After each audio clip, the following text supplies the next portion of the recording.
To the cloud. There we go. All right, so we are officially recording. Hello, everybody. Thank you for joining us here today. If you're watching this on the replay, buckle up because we're going to have a good time here. Today, I'm talking to my longtime friend, Dan Jacobson. And Dan is extras casting director and actor. I mean, he has done casting and acting on a number of very, very popular shows for some very big networks. So, Dan, with that being said, so tell us a little bit more about you, and then we're just gonna let it roll. We're gonna let it get going and have some fun. Sounds So, good. again, everybody, buckle up because Dan and I we work off of each other, we bounce off of each other. So, buckle up, get ready to laugh. Don't try to drink and watch this because the liquids will come through your nose at some point. And before we even do that, we have to say that so that Dan and I have known each other since we were teenagers, and we both looked, a lot different than we do now. But What are of you talking course, about? I look exactly the same. yeah, that you do. So, Dan, introduce yourself and tell us about yourself. How you doing, everyone? Dan Jacobson, and good to see you as well, Earl. Nice to be on the show here, and good to see all the stuff that you're doing for the community and all that type of good stuff. Very nice. Me myself, I've been in the entertainment business for 10, 12 years now. Done casting for Chicago Fire, the TV show Empire, Shameless. I'm sure you guys have seen Shameless out there, one of the best shows made in Chicago, and lots of different movies, TV shows. Also worked as a one of the office workers in Chicago Fire. So I spent a lot of time on the Chicago Fire set, and Chicago Fire kind of changed a lot of things that happened in Chicago, really. My first half of my career was in sales and sales management. And so I was not in touch with anything in the entertainment industry. So Chicago Fire was my college as well. I spent like 4 or 5 days a week on that set, 10, 12 hours a day. And as you know, Earl, I joke around a lot and I like to play, but when I'm on a set, I study everything from the lighting guy to the director to the actors, every single aspect of it. I use that as my college. So after 6 years of doing that and like 120 episodes of that, I got some pretty good college from that. So I use that and some other things too. I worked in some the modeling industry a little bit before I got into the acting end of things. Started helping out some of the casting companies in Chicago before I actually started casting myself. And I did cast myself on some things as well. It's funny you speak of casting. I remember a couple of years ago, Dan reached out to me and he says, "Hey, how would you like to be on Chicago Fire?" And I'm like, "Huh?" And he's like, yeah. He says, they're having this scene where it's a political scene and you said they need mature looking people. I forgot about that. And I'm like, well, what do what do you mean mature? Like, I'm a young man. But anyway. Is that why you didn't talk to me for 2 years? So anyway, it was supposed to be like this political thing that going on. And I had never done anything remotely close, to that. So for me, I was like, yeah, sure. It was exciting. And went to like the little set and all that.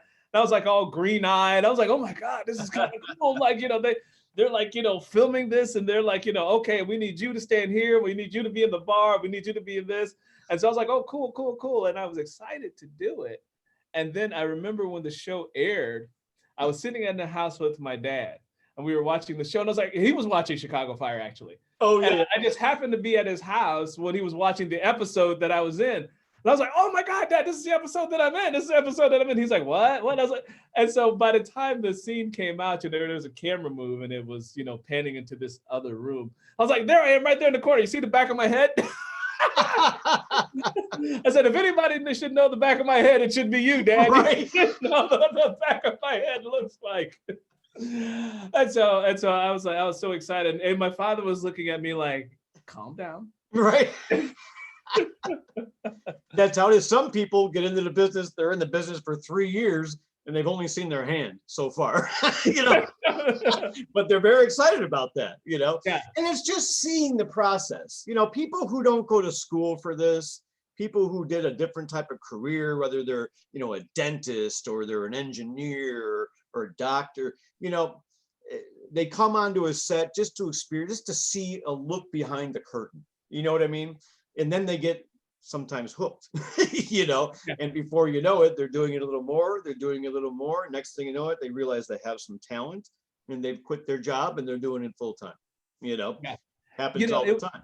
Yeah, you know, it was interesting. You're right from that perspective, because when I was on set, looking at everything, I was like a sponge. I was soaking it all up. Yeah. You know, Yeah. like And there's really so much to soak in, you know. right, and looking at how long it takes to get a scene right. Yeah. You know how much time and effort it And, takes. right. You know to do the. Hang on a second. Somebody else is calling me. Hang on a second. Sorry about that. How much time and effort it takes to get it right. Yeah. You And how know. many people involved. And if one person is not on top of their game, everybody else, it's like a house of cards, you know. Yeah, yeah, and you know, and then sometimes you know, even like the person that was doing costumes and makeups was making sure, you know, you didn't have any runs or smears, and make sure your tie wasn't crooked, and you Yeah. know, just all these little bitty details to make it look as authentic as they possibly could. I mean, just the amount of, you know, labor, you know, of love that went into that, and Yeah. then the hours got long. Yeah. And you know, I'm thinking, okay, I'm ready. Let's go. Let's shoot. And they're like, oh no, we got a sound, blah blah blah, or we Right. got a lighting Right. issue here. And they Yeah. had the little camera on the little track, and you know, the little director's like going, no, no, no, too fast, no, no, too slow. Yeah. Yeah. There's so many different variables, and people don't realize. And I see on Facebook all the time, oh my God, I worked a 10-hour shift. I never worked so much in my life. You know, people with regular jobs, and I'm like, my God, if we had a 10-hour day, we'd be ecstatic. You know what I mean? Because you're Yeah, looking at 13, 14. Sometimes I've worked actually 19 and 20-hour days. When I'm casting, when I was casting Shameless, I worked 72 hours straight. I fell asleep on accident for 20 minutes. I woke back up and I ran to set. And I wow. was the extras coordinator. I did all the extras casting that season. It was a 4-person job. And I was the extras coordinator on set. So I had to do all the casting, and then I had to take care of all the extras on set and make sure everything was taken care of properly. Plus, I was helping out in a couple of other things. Shameless is a great production, but they like to cut costs a lot. They stand by their name pretty well.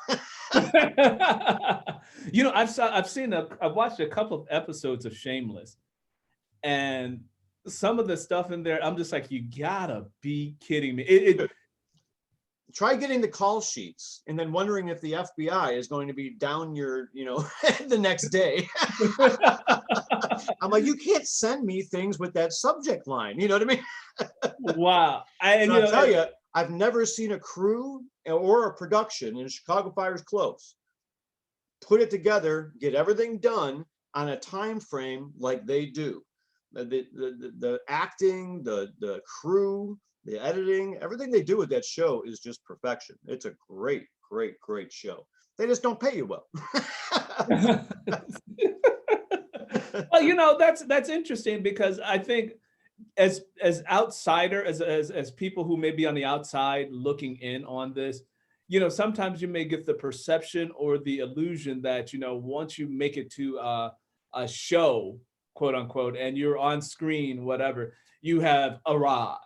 Right. The same thing goes for, you know, being an author. You know, you struggle, and then, you know, Random House calls you, Right. and you're like, oh my God, I got to deal with Random House. I have arrived.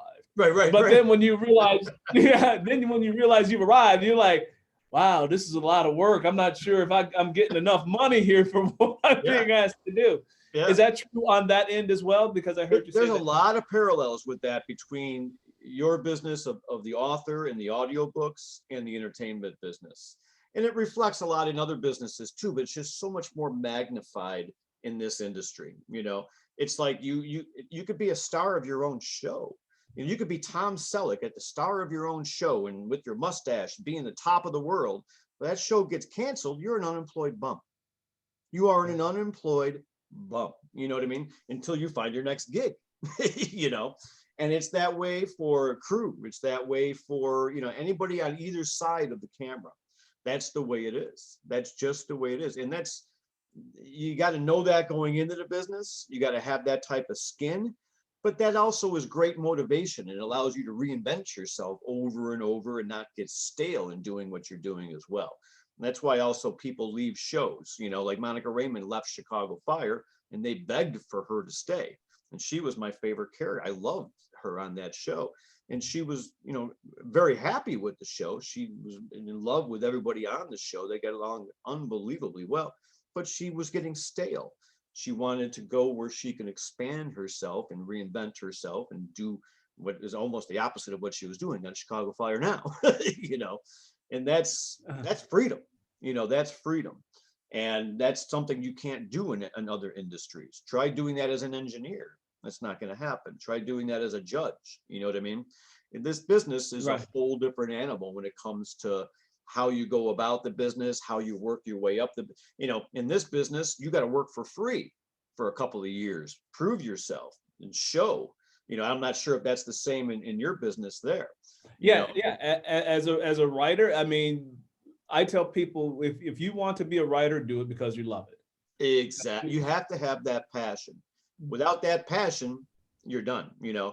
And I tell that, you know, when people, I've helped like hundreds of people, maybe thousands of people get into the business and get into like being an extra in shows and stuff like that.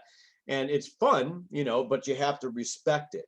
If you, my motto is you respect the business and the business will respect you back, you know.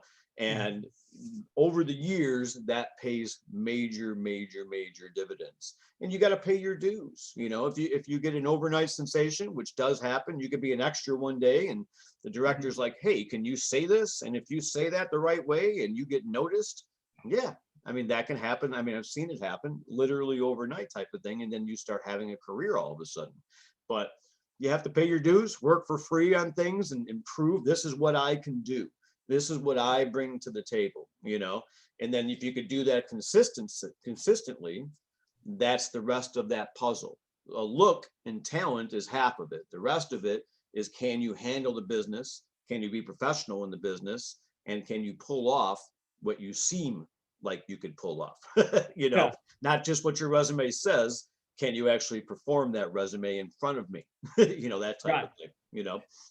So, you know, that brings up another interesting thing for me when you talk about the actress Monica from Chicago Fire, when you said she left to want to go to expand her horizons because she felt like she was stagnated in the role. That takes cojones. I don't know about you, but I don't know about you, but I grew up in a household that says you got a job, keep a job. Exactly. You know, jobs don't grow on trees, kid. You know. You know, and again, in any other industry, that's a lot easier. If you're an accountant and you're a good accountant, guess how many other accountant companies are lining up to hire you, you know? Right. And it's the same way in the entertainment business, but the roles have to fit. You know, there's only so many roles, and then everything is so typecast. Female, black, white, you know, it's so many different specifics in this business where you have to really have the right role and the right show and the right people running the right show and have that right opportunity where you're not doing something else and your time is freed up to, you know, there's a lot of things that have to come together to make something magical type of thing happen, you know? Yeah. And then, yeah, like you said, that takes a lot of guts to do that. And, you know, a couple of people have done that from Chicago Fire that I've watched. And it's really neat to see that because you don't know, are they going to stumble? Are they going to do it? Like, I can't remember her name now, but the girl, the blonde from Chicago Fire that went on to be on Lucifer, you know, and she, you know, she was the paramedic along with Monica Raymond for the first like 3 seasons, I think 3 or 4 seasons, and good actress on Chicago Fire, but I wasn't real familiar with her with anything else. And she went on there and knocked it out of the park. Knocked it. I mean, she's amazing on that show. Way better than she was in Chicago Fire, you know? So you never know, but if you don't take those chances, you don't know. You know, I saw something by Lionel Richie the other day. is your life starts, or your whatever starts once you go past your comfort zone. You know, Yeah, yeah. I've heard that too. The growth takes place outside of your comfort zone. growth take exact yeah, and Yeah. that's just perfection right there, you know, because that's true. If not, if you're an actor, let's say, you're just playing a variance of yourself. That's not acting, that's performing. You know, and that's what a lot of acting is these days. Is, you know, you see people playing the same character in 10 different movies or 5 different TV shows, and they're great performers. They're not true actors, though. True actors become the character, you know. And you've done, you know, your voiceover work, and voiceover people and audiobook people are have to be versatile actors. They have to be. They have to be able to become those different characters, 5 different characters at once. Sometimes I don't know how a lot of them do it. You know. Yeah. Well, you know, and it's funny because yeah, when you do the voice stuff, you're not on camera, so you get a little bit more movement freedom of expression and Sure. things like that when you become a character that you may not necessarily transfer well on camera. But you know, with the voice acting, what we have to do is we have to be able to make a distinction between character voices and have that be consistent. Oh And yeah. so, like for example, in one of the books I'm narrating now, I had to play a German character from the early 20th century who just migrated from Germany. Wow. You Wow. know. That's But right up yeah, your alley.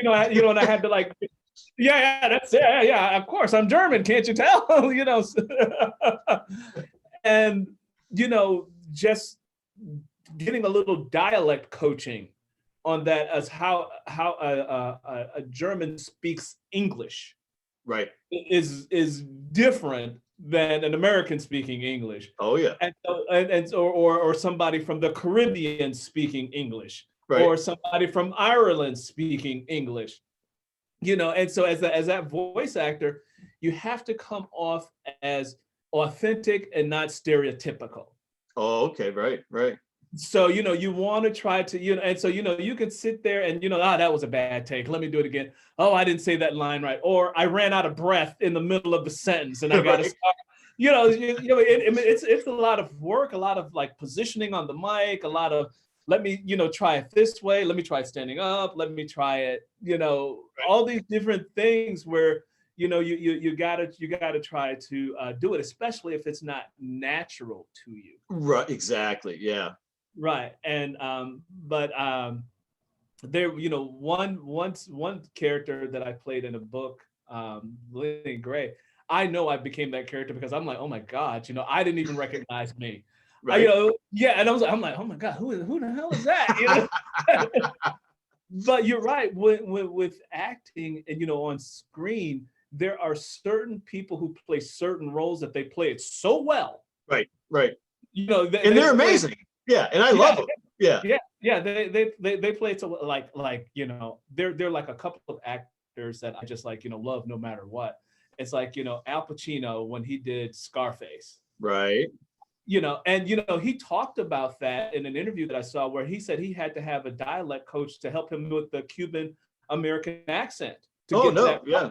Yeah. Yeah, he said he constantly had coaching, you know, to make sure that, you know, he hit the dialect, the pitch, the tone of that exactly the way it needed to be hit, so that he Right. sounded authentic when he, you know, bought the rest of, you know, the pieces of that particular character, Tony Montana, together. Yeah. And it, you know, it's become iconic because, you know, I could watch that film over and over again. I was like, my God, this guy is just, Yeah. Yeah. you know, you see him in something like that, and then you see him in The Godfather.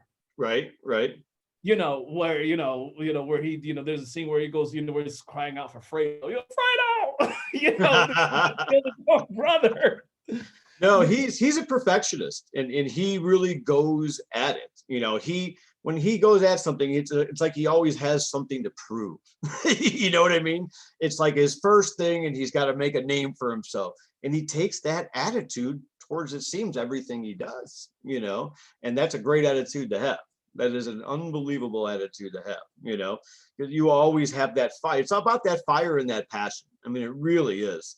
because you could be even really good at something, but if you're even mediocre at something and you have that fire and passion, that brings you up to that really good. That makes all the difference in the world, you know. And that's in anything. Yeah. And that's really in And anything. then it looks like we have a guy named Buck. Yeah. Fuck Yeah. geez. And so Buck G's, is that like a, that's interesting. Buck G's. Well, Buck G's is joining, so we'll keep on going. But yeah, when the other thing that's interesting is when you get a particular actor who's typecast in something and they can't seem to break out of that role, no matter Yeah. what you It's see a them, what you go it's ahead. both a good thing and a bad thing. Because if you're typecast as something, well, then guess what? You're getting consistent work. But the problem is you're missing out on being able to grow as an actor. You know, that's when you have to reinvent yourself a bit, whether it's changing your hairstyle, whether it's wearing glasses when you don't even need glasses, whether it's, you know, doing something small just because they're going to allow you to have a character that is completely the opposite, that's going to make people go, oh my God, I had no idea he or she could ever do that in their life. You know what I mean? Yeah. And that's makes all the difference in the world. And you know what's fascinating about these days is you could do that in small videos too. You know, you could Yeah. produce things yourself, go out of your comfort zone yourself, get it out there in the universe, put it on a group like yours or a group somewhere to get it out there and see if it works. You know, take that leap, take that chance and see if it works or not, you know. It's because I like, I think of like the show The Fresh Prince of Bel-Air, and I think Alfonso Romero will always be Carlton. You Yeah, know, yeah. you know, Well, and although he's a great dancer and he's done other things, I'm always like, that's Carlton. no, You know, yeah, yeah. and for the longest time, William Shatner was always Captain Kirk to me. I always hated William Shatner because of Captain Kirk, because I didn't like Star Trek. I'm very loyal. I'm the most loyal to a fault person in the world, and I love Star Wars so much I had to hate Star Trek. You know. So anything Star Trek, I'm like, no, no. And I hated William Shatner because of that. But once Boston Legal came out, I don't know if you ever saw that show. Yeah. Casting, that's one of the best. I can't remember who did the casting on that show. Some of the best casting ever. They had Taraji P. Henson on that show, Julie Bowen on that show, just endless people that really was right before they made it really big, you know. And man, he knocked it out of the park on that show. That became my favorite show, and it was my favorite show for a long time. But yeah, I mean, he gets typecast a lot, you know, because he has certain way about him to play that dumb character or that spaced out cowboy type of feel to him type of thing, that he's just too good at it. How do you not make him do it? You know, Yeah. fine, I'll give you twice the amount of money. I know you don't want to do it, but we're going to give you twice the amount of money. You know what I mean? And that a lot of times is how people get typecast, because they'll say no, no, no. And then eventually the stat gets so high, they have to say yes. They're like, well, I got to get my kid this. If I don't do this, then my kid's going to kill me. You know what I mean? Right. So a lot of times that's what happens as well. You know, I was just casting a show recently. Again, can't get into too many details on it because it's not in full. It's in pre-production, but it's like a Shark Tank type of show. And I was signing up one of the characters from Seinfeld, Jason Alexander, that plays George, and just dealing with his people. It's like, in talking with them in the negotiations for the contracts and stuff like that. It was interesting because I'm like, I was trying to relate to him without really saying it. I don't want him to play the George character. You know what I mean? Because Jason Alexander's always got to be two things. He's going to be the dancing guy, I think, on a Pepsi commercial, or George from Seinfeld. Right. And I was trying to team him up with John Lovitz, because John Lovitz's people had bought into it as well. And so I was trying to make them get together and then be part of the show on a regular basis, and then also be the two people that are doing the commercials for the show as well. So but it was just interesting, in that, because I talked to people that are kind of typecast, and you don't really want to bring up roles sometimes because you don't want that uncomfortable feeling. You know Yeah, what I mean? yeah. And You know what? I came across that, but it's something that is just a fun thing to play with people, because sometimes I'll be like, well, I kind of want him to be just like this, and then I'm like, I'm just kidding. We're going to be doing something completely different, you know. Yeah. You And know they that. really love that. They love that. That's interesting because in the book publishing world, and certainly a bit in the audiobook narration world, it's really really funny when you think of typecasting and how it may be both beneficial and detrimental to an actor. The Yeah. same goes for the publishing world and the audiobook world, because if you are a writer and let's say you're Nora Roberts Right. and you're writing, the women's romantic fiction, and you create a name for yourself and you're making money for yourself as a women's romantic fiction writer, Nora Roberts. And you're like, yeah, yeah, yeah, this is great. Or even like J.K. Rowling, you wrote Harry Potter, Right. and you're known for Harry Potter, and we want you to, in the publishing world, they said we will want you to write Harry Potter until you are a you can never be out of Harry Potter. Until you're out of hair. Yeah. Yeah, exactly. Or you can never be out of women's fiction because that's what's your bread and butter, and Right. we're going to typecast you, or we're going to author cast you in this particular type of genre, Sure. and if you got to get out of there, and you may feel like, well, inside of me, there's I'm a romance writer, but there's also a mystery writer in me, and I Right. want to Right. write mystery. And so that's what Nora Roberts did. She says, okay, I'm Nora Roberts, but in order to write mystery, I got to build a whole new name for myself, build a whole new brand, and write under J.D. Robb. Right. And then build that up. And for example, Stephen King. As soon as you say name Stephen King, horror. Right. Right. That's what you know Stephen King for. Stephen King for horror. Now, Stephen King may be a great romance writer, right? Right. But again, because he's been author cast in that role as being this, it would be hard. I think he's been the author for my romance throughout my. I think I just realized something. What's it called? Stand Still Alive, Cujo? What? I gotta check my birth certificate or something. I don't know. But and the same goes with audiobooks, because when an audio casting production at audiobook casting director at a publishing house, they're looking for a particular voice, and sometimes they don't know the voice until they hear it. Then they'll know that's then they'll know that's the voice that they want. Right. Right. And then if you perform it well, then guess what kind of work is going to continually come that your way? The work that that has produced. Like for me, apparently I do historical fiction well, Right. and so now I keep getting cast for historical fiction work. And so I'm like, okay, I'll take this historical fiction. I'll take this historical fiction. It's fun, but I'm like, okay, this is kind of cool, but I think part of me has a mystery voice. I could do like, a good, I grew up with Scooby-Doo and Nancy Drew. You want to take off the history mask and do a mystery? Is that what you're saying? Yeah. Well, or as my cousin would say, don't let your history be a mystery. There you go. That sounds like a new show. Yeah. Yeah. There you go. But it's interesting the parallels in both sides of the business. As creatives, how in one breath you want to get cast in the right role that you can shine and deliver in, and at the same time you want some wiggle room to grow, right?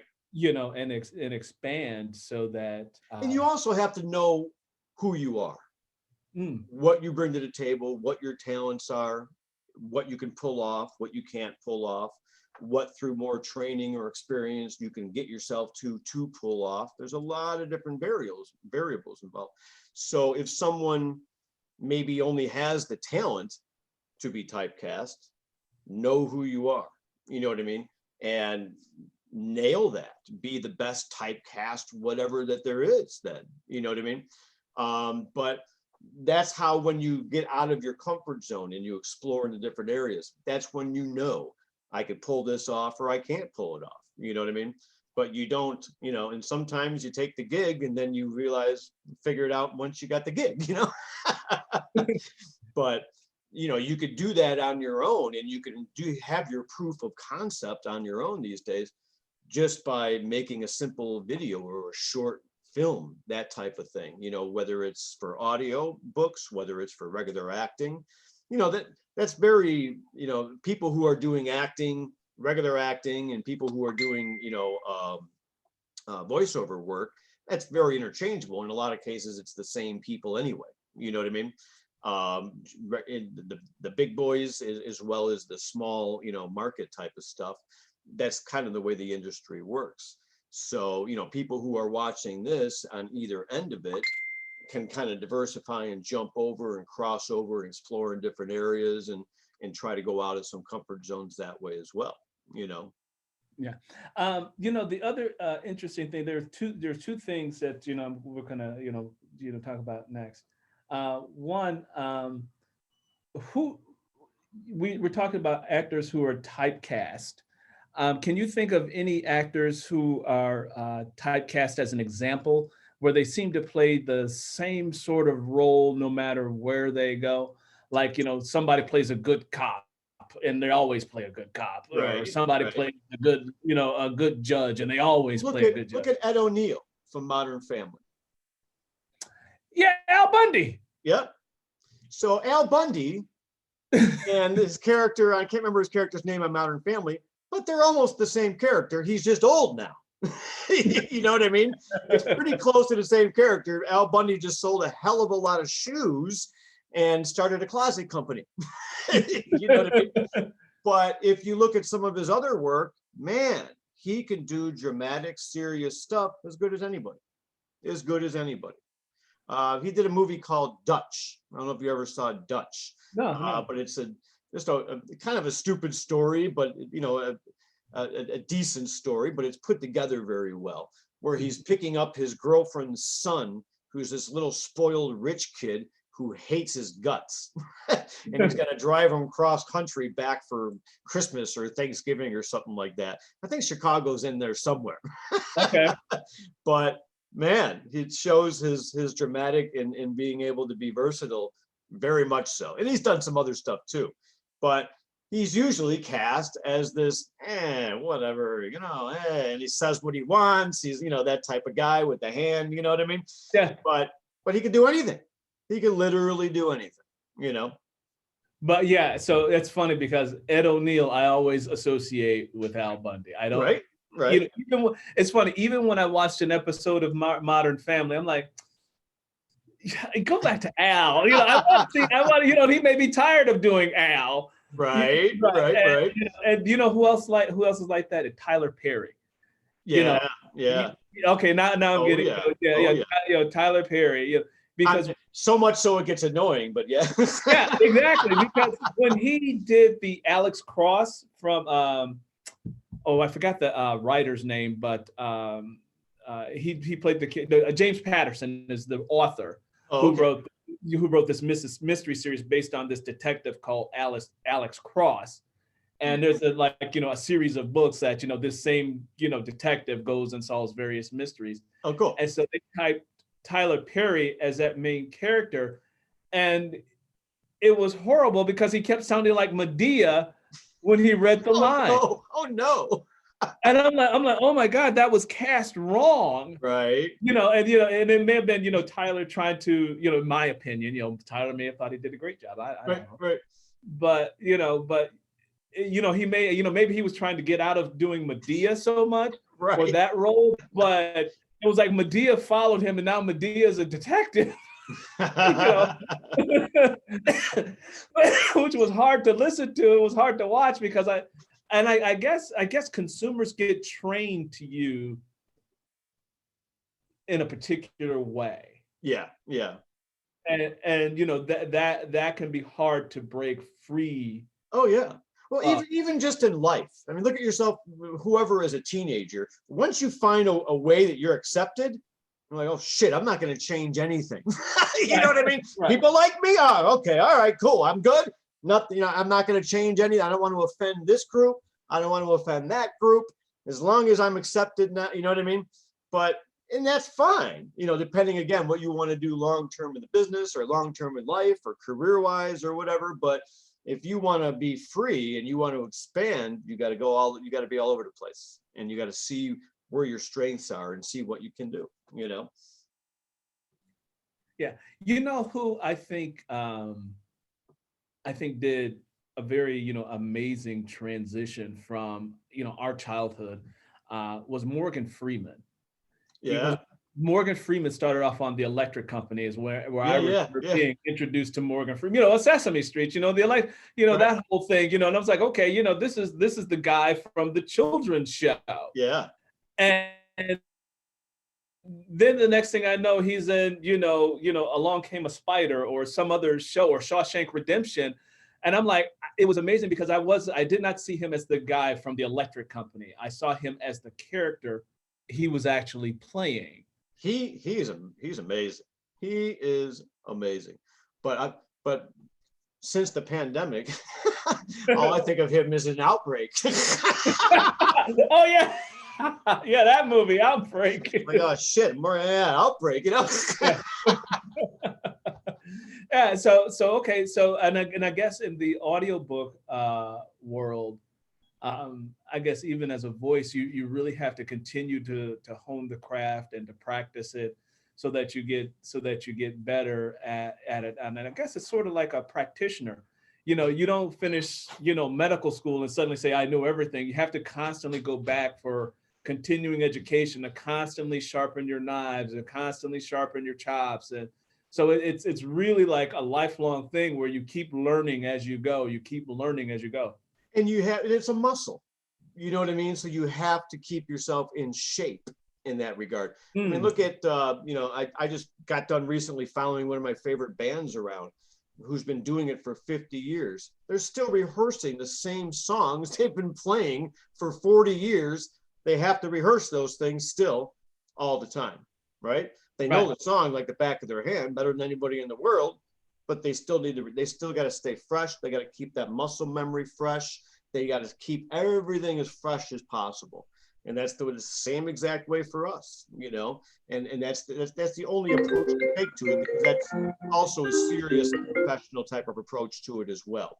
It's respecting the production, it's respecting your fans, it's respecting everything involved, Yeah. That also brings me up, when you brought up that muscle memory and stuff like that, what it made me immediately go to in my mind was Michael Jordan. Oh, After when three-peat, then he went to try to play baseball, but he had been out of baseball for so long that the muscle memory of, how to do baseball just wasn't there because he had been out of practice. And then when he came back to playing basketball, now he had been out of basketball and the muscle memory and the legs, it's amazing how quickly you can go, things can go bad on you if you're not constantly, doing it. Oh yeah. Oh yeah. And you have to constantly work at it. I mean, you have to be. I heard Kobe Bryant say, you have to be an obsessive. Exactly. And you have to get around other people who are obsessives to do what you do to get the result that you want. Yeah. Another quick thing here is we were talking about this offline a little bit, but I know that there are probably creatives on the audiobook side that would love to get into a little scene on television with a lie, but there are also those who are acting that are wanting to come over to audiobook side. Am I accurate with that? Is that true? I would say most definitely, and especially with the way things are with the COVID and stuff like that too. I mean, voiceover work is, there's usually not a lot of people involved, and usually there's a glass involved, and it makes it even better. You have somebody in another room, and you're doing your work. You know what I mean? So I think a lot of people, especially a lot of the older people, would love to get into it. I mean, me myself, I'm thinking about getting into it myself. So what do you think about that? I think it could be fun. Yeah, it's a slog. It's fun. It's fun, but again, it's one of those things. Like if you add it to your toolbox, you got to constantly Exactly. pull that. You got to constantly pull that tool out, and use it, because if you just leave it in a toolbox, well, it's kind of rust. It's going to stick, and it's going to eventually, whatever. But it's just like with anything, you work at it. You Oh yeah. work at it. Oh yeah. And find out different ways to use it. When you're sitting there rehearsing the same thing, you can have something pop into your head that never popped into your head before, just because of something you saw when you were driving down the street or whatever yesterday, and you put a little bit of a little twitch into it, and next thing you know, it's gotten 5% better. And whatever you can do, everything's a percentage, everything's a numbers game. You know what I mean? So whatever you could do to make those percentages go up a teeny bit more here, teeny bit more here, it's like adjusting an equalizer until you get that perfect balance. You know Yeah. what I mean? Yeah, until you get that perfect balance. So Yeah. it looks like we have a person named Buck in the room. Buck, do you want to unmute yourself? You have a question for Dan? Let's give Buck a chance to speak. Buck, are you there?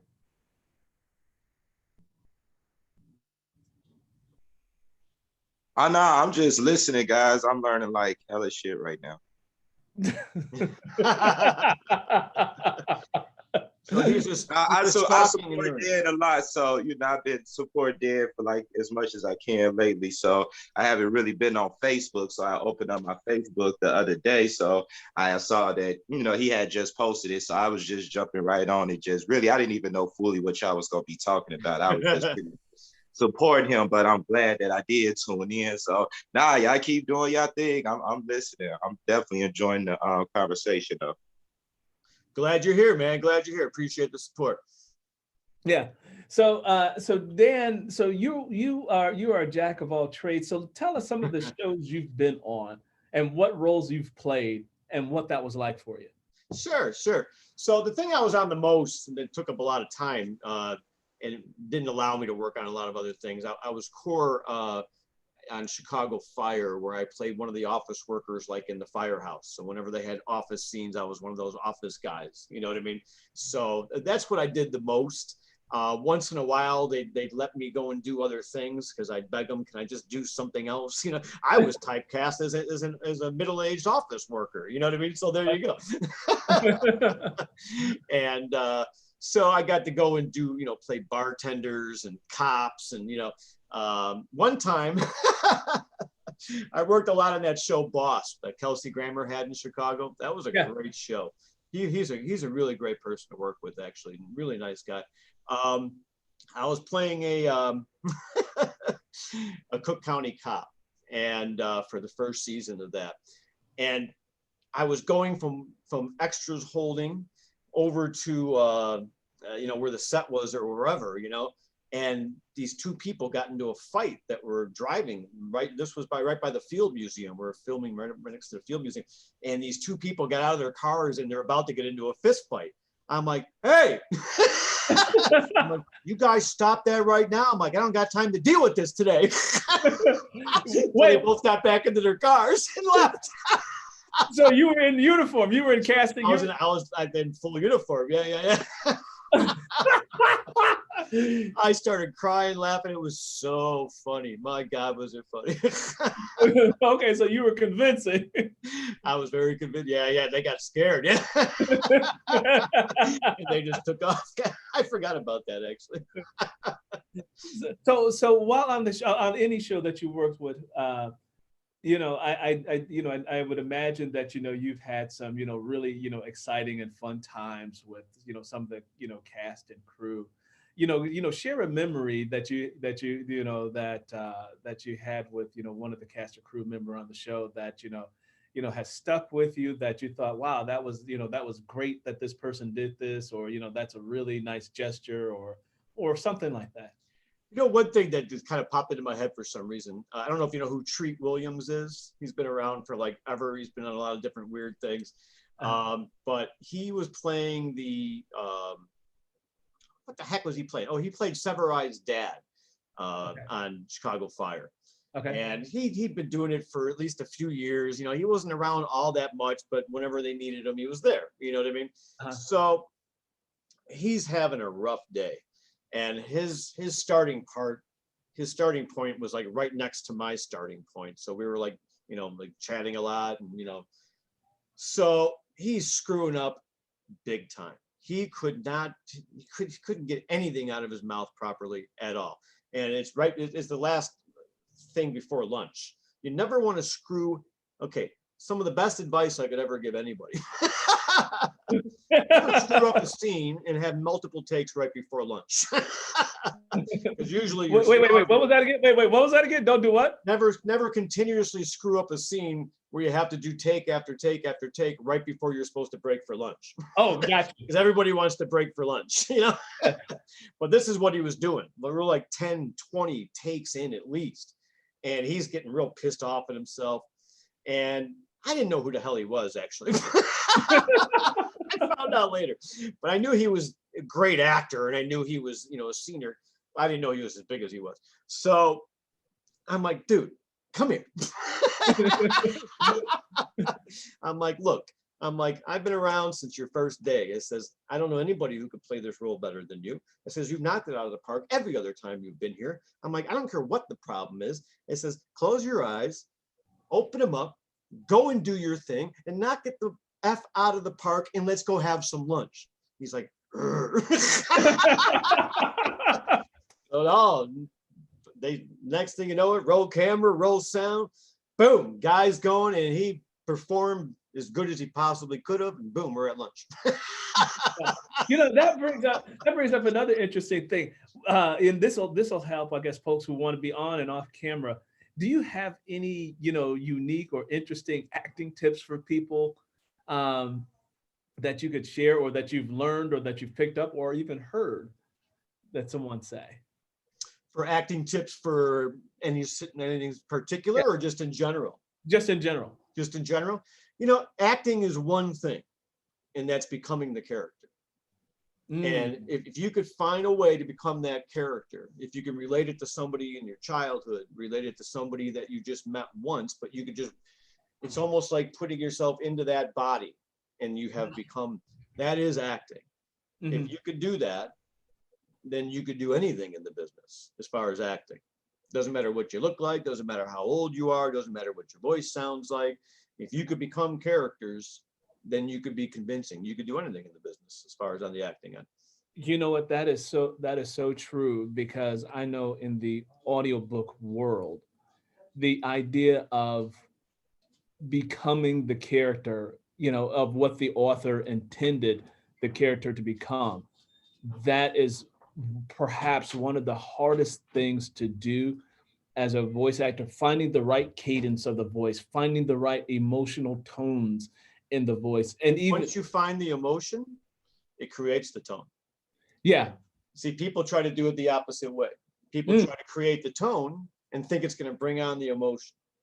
But if you're good, and you're really good, and you can figure that out the hard way, but instead of going all the way around, figure out the emotion, everything else comes into focus. Everything, your body movements, your voice inflections, when to pause, when to put the right pronunciation on this and that.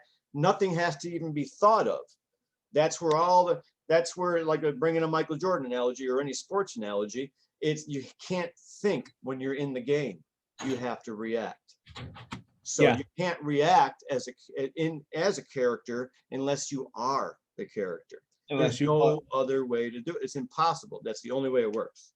Yeah, that is so true, because I know when I'm behind the mic and I have the text in front of me, one of the first things I ask myself is,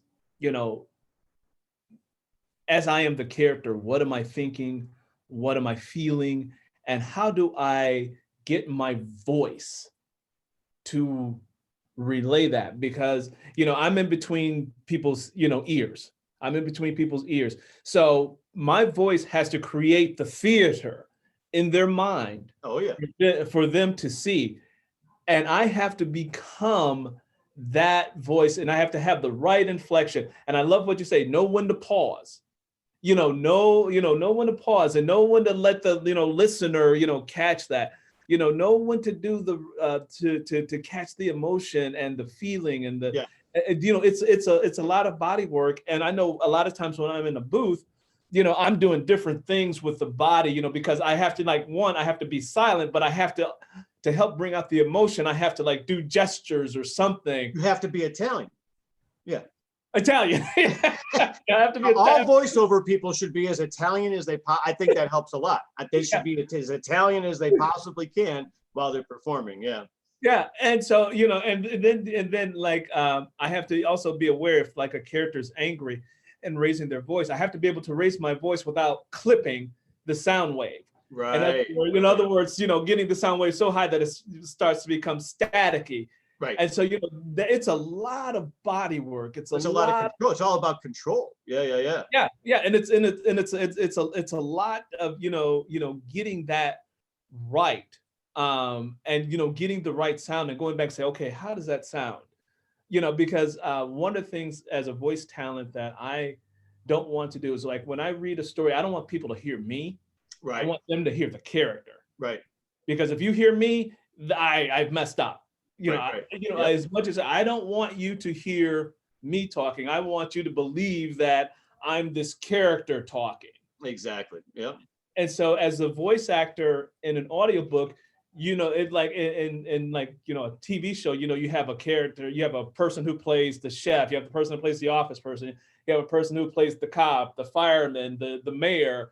You have different people, so you get all of those different voices from those different people. But when you're behind the mic, you have to be everybody. Yeah.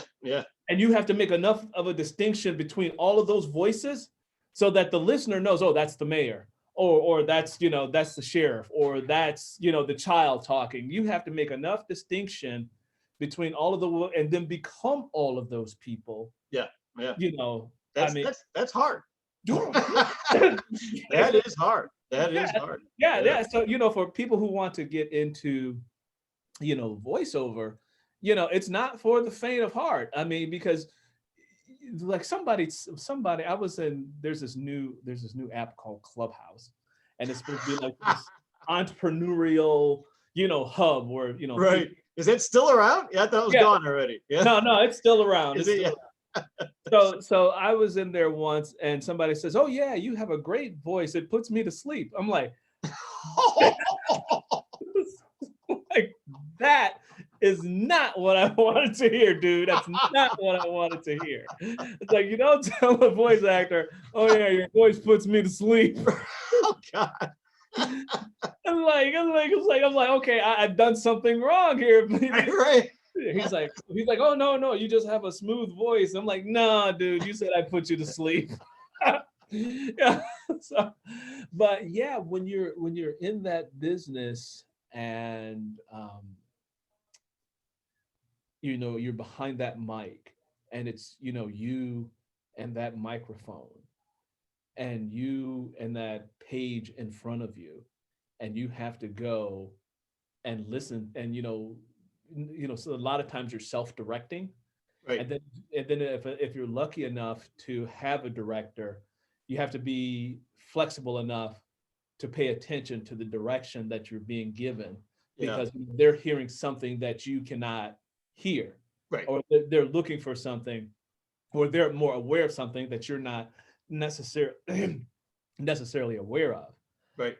And so, you know, that becomes very, very important as well.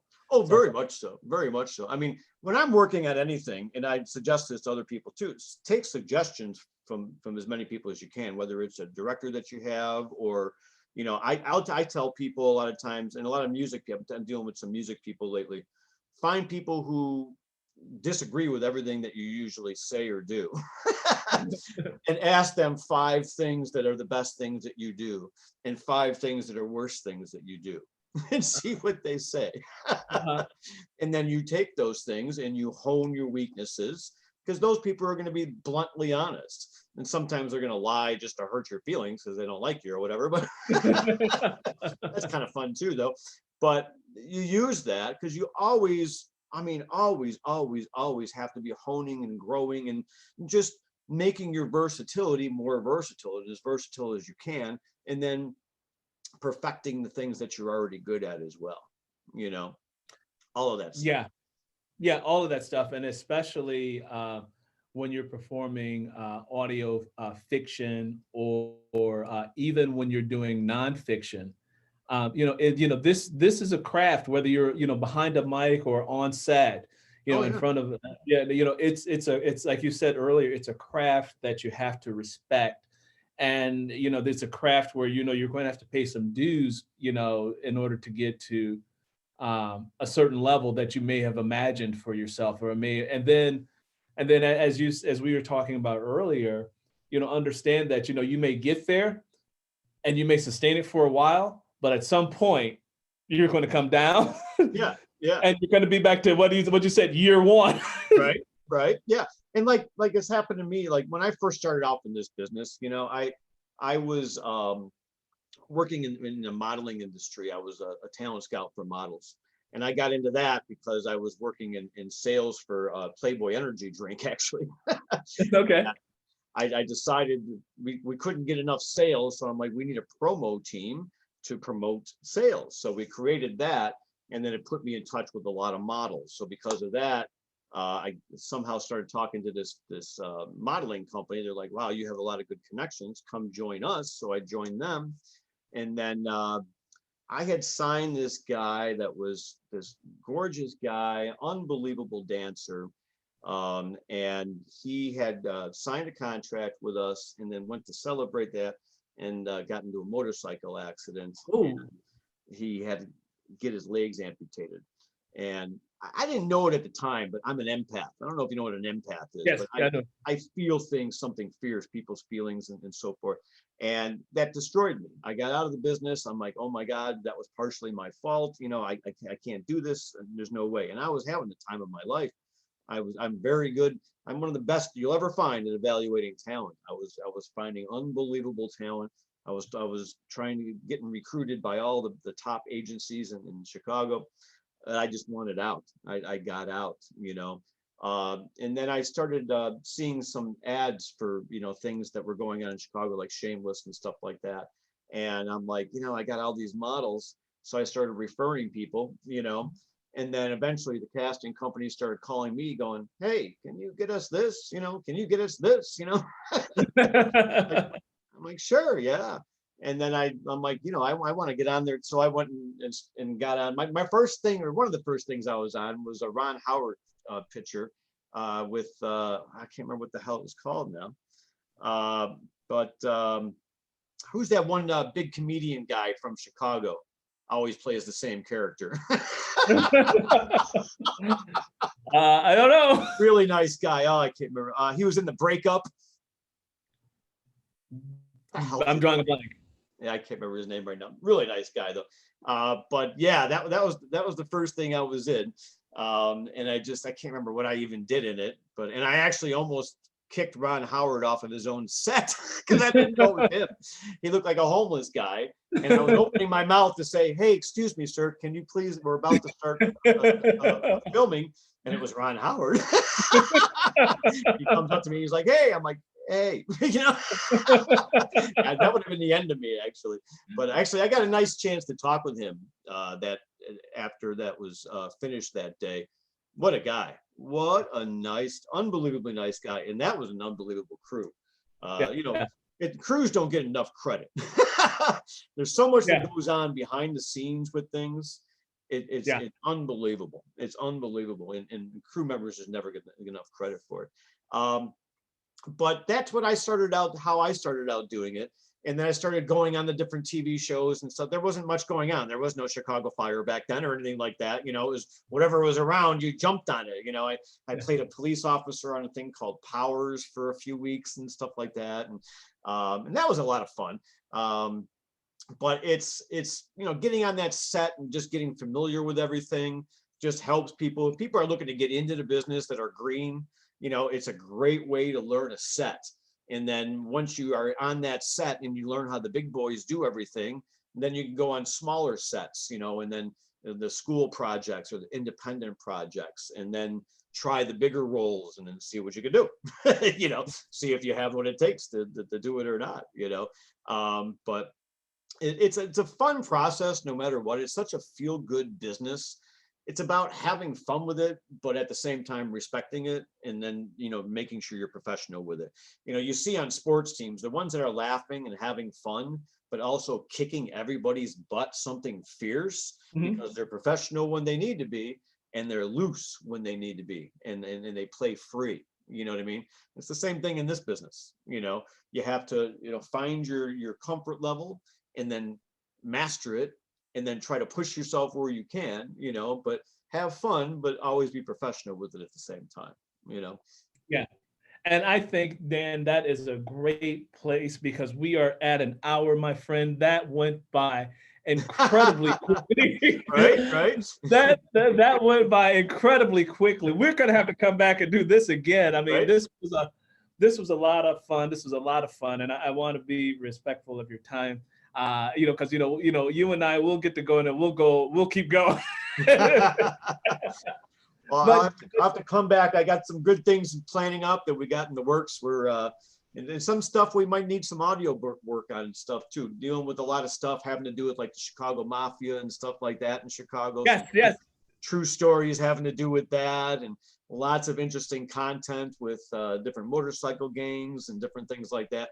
But we're going to be adapting some of these as documentaries. We're going to be doing some TV work and some movies and lots of different things, and looking to actually open up our own Chicago network and get a lot of Chicago projects as well as our own, and some projects for some audiobook people as well out there, and let the world see what Chicago has to offer, you know?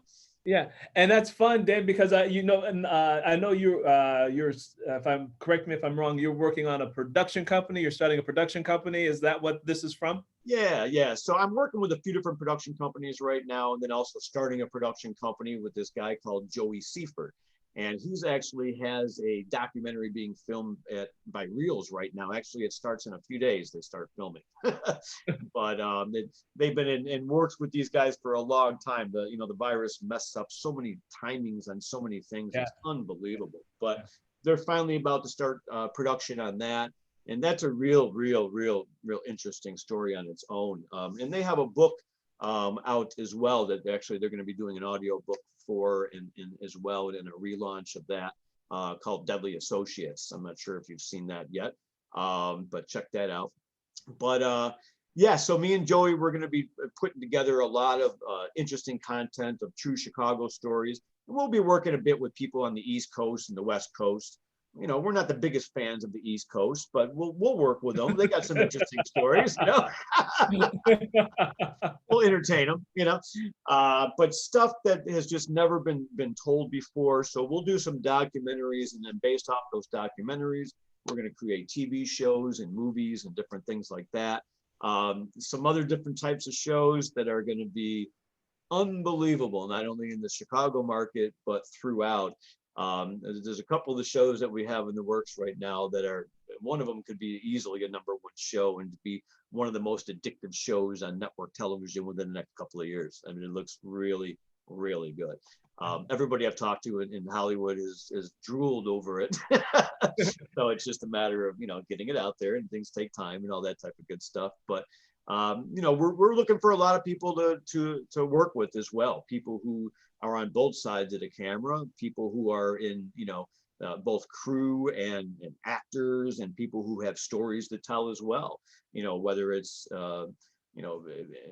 things from abuse to things from feel-good stories to, stories that people feel that other people should hear. We're looking to spread a lot of that.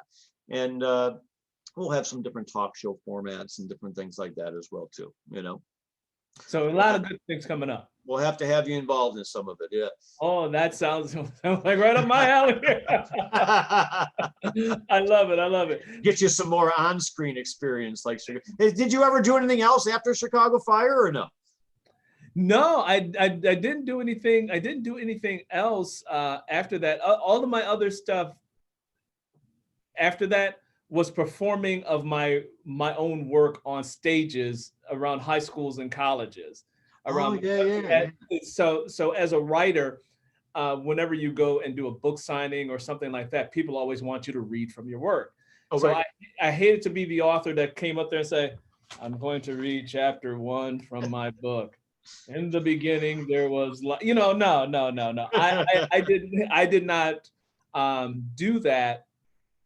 So I had audience participation. So I turned it into a theater show, a one-man theater show where the audience was involved. So I picked a scene that there was a lot of action happening, and I would have the audience participate. So I would have, so I would have them say, real quickly, like there's a song by Beyonce called All the Single Ladies. You know, you've heard the song, All the Single Ladies. Then you hear it back.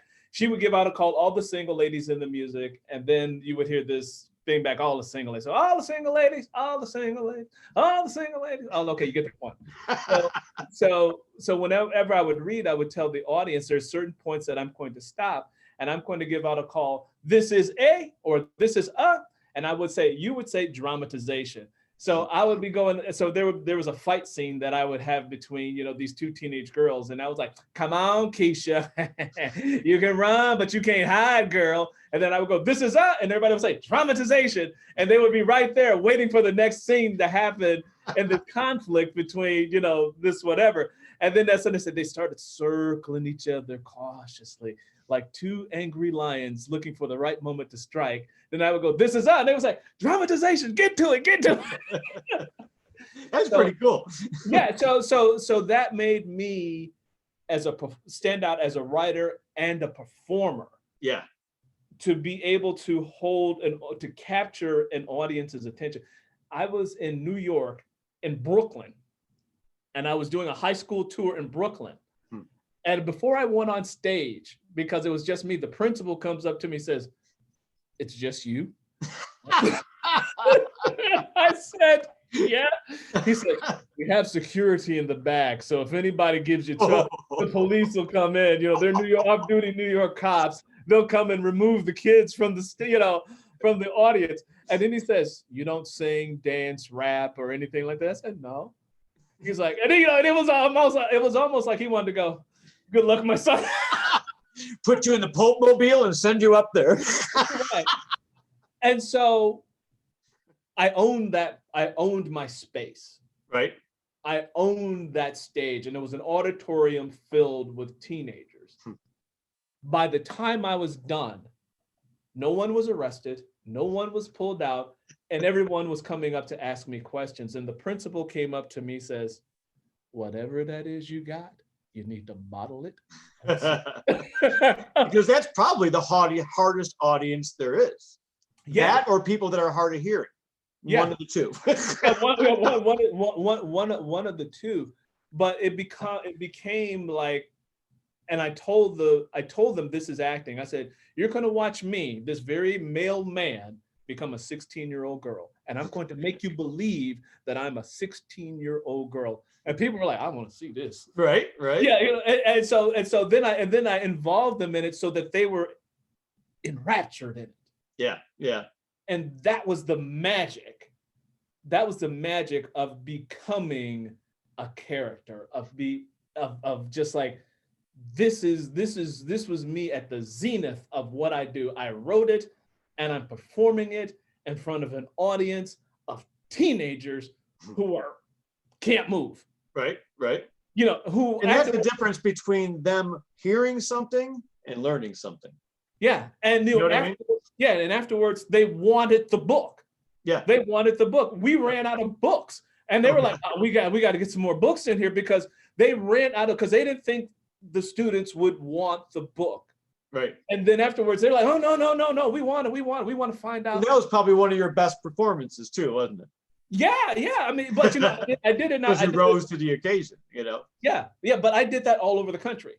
Oh, yeah. Yeah, so I did it in New York, I did it in Atlanta, I did it in Philly, I did it. Oh, nice. Yeah, I even did it in detention centers.